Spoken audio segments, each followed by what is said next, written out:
2024-25 BPL এর আসরের সন্দেহজনক সব ধরনের বিষয়ে তদন্ত শেষে চূড়ান্ত প্রতিবেদন বিসিবিতে জমা দিয়েছে বোর্ডের গঠিত তদন্ত কমিটি। মোট 900 পৃষ্ঠার এই প্রতিবেদনে তদন্তের ফলাফল সহ আগামীতে এই ধরনের ঘটনা এড়াতে প্রয়োজনীয় সংস্কার প্রস্তাবও করা হয়েছে।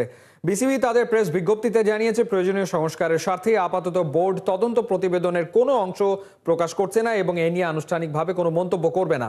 রিপোর্টের ভিত্তিতে দরকার হলে আরও অনুসন্ধানও করবে বিসিবি। প্রাথমিক প্রতিবেদন আসার পর মে মাসের শেষের দিকে এই চূড়ান্ত প্রতিবেদন জমা দেওয়ার কথা থাকলেও সেই রিপোর্ট এলো অক্টোবরের শেষে।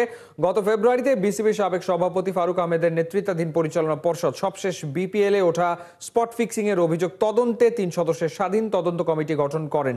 আপিল বিভাগের সাবেক বিচারপতি মির্জা হোসেন হায়দারকে প্রধান করে গঠিত কমিটির অপর 2 সদস্য আন্তর্জাতিক খ্যাতিসম্পন্ন আইনজীবী ডক্টর খালেদ এইচ চৌধুরী ও সাবেক ক্রিকেটার শাকিল কাশেম।